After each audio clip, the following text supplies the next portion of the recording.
this is Muskan, your Tower of Physical Science. So I welcome to you all in the PWIT JAM and CSI Net YouTube channel. तो जैसा कि आप सभी जानते हैं कि आपकी रिस्पॉन्स शीट आउट हो चुकी है और अभी तक आप सभी ने चेक भी कर लिया होगा कि कितना आप स्कोर कर रहे हो। लगभग आइडिया अब आप सबको लग चुका है।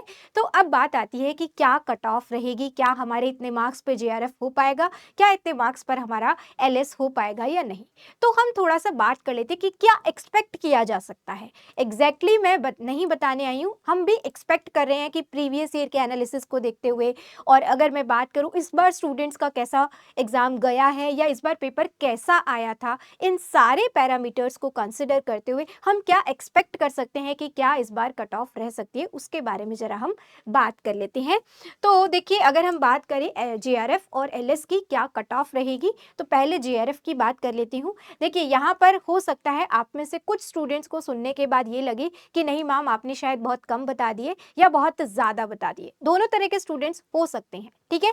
तो अगर आपको ये लग रहा है कि लेट्स से मैंने कहा है जनरल कैटेगरी के लिए 90 से 95 मार्क्स होगी, आपको लगता है कि नहीं मैम 100 प्लस भी जा सकती है, तो देखिए वो आपका ओपिनियन है, राइट।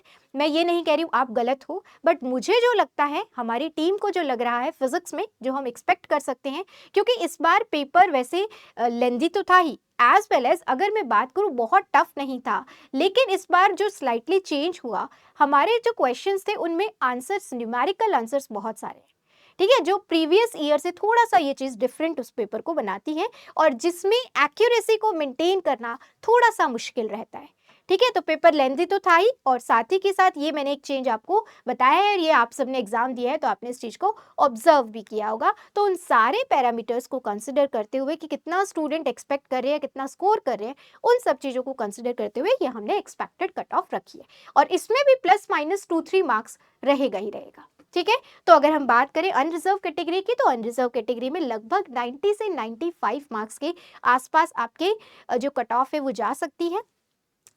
और अगर हम बात करें ओबीसी में, तो ओबीसी में लगभग 81 टू 85 मार्क्स के आसपास रहेगी। ईडब्ल्यूएस में 79 टू 82 मार्क्स। वैसे बहुत बार ऐसा भी होता है कि ईडब्ल्यूएस और ओबीसी की कट ऑफ लगभग सेम भी रहती है।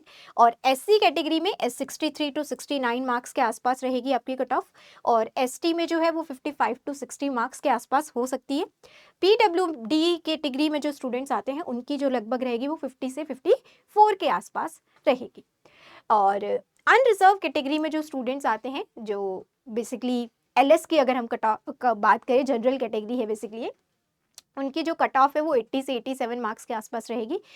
अगर हम बात करें LS और JRF की मार्क्स में जो लगभग डिफरेंस रहता है वो ऑलमोस्ट 10 टू 15 मार्क्स का रहता है। अगर आप थोड़े ज़्यादा पास्ट ईयर में जाओगे तो वहाँ पर लगभग आपको 15 मार्क्स का डिफरेंस देखने को मिलेगा, लेकिन रीसेंट ईयर्स में अगर आप देखोगे तो ज़्यादातर 10 मार्क्स के अबाउट ही आपको डिफरेंस दिखेगा। कि लेट्स से अगर JRF की कट ऑफ 93 गई है, तो लगभग आप जनरल कैटेगरी में LS की कट ऑफ जो देखेंगे वो लगभग 83 या 84 मार्क्स के आसपास ही आपको दिखेगी, ठीक है। और ओबीसी में अगर हम बात करें तो लगभग जो कट ऑफ होगी वो 74 टू 77 मार्क्स के आसपास रहेगी। ईडब्ल्यूएस में 72 टू 75 मार्क्स के आसपास। एससी कैटेगरी में अगेन 55 टू 60 लगभग।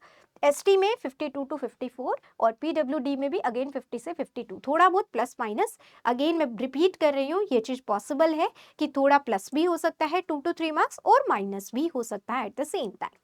Okay, so this is the expected cut off. अगर आप इस जिस भी कैटेगरी में आते हो और इनमें से किसी के भी अबाउट अगर आपके मार्क्स हैं, तो आप थोड़ा सा उम्मीद लगा सकते हो कि अगर मान लो कोई स्टूडेंट पीडब्ल्यूडी कैटेगरी में आ रहा है और उसके 51 मार्क्स है, तो दे कैन एक्सपेक्ट कि यस, हमारा LS तो एटलीस्ट निकल ही जाएगा, और क्या पता अगर कट ऑफ थोड़ी कम चली गई तो आपका JRF भी निकल जाए। और अगर कोई स्टूडेंट ऐसा है जो 100 प्लस स्कोर कर रहा है, उसका तो JRF कंफर्म हम कह सकते हैं इस बार, ठीक है।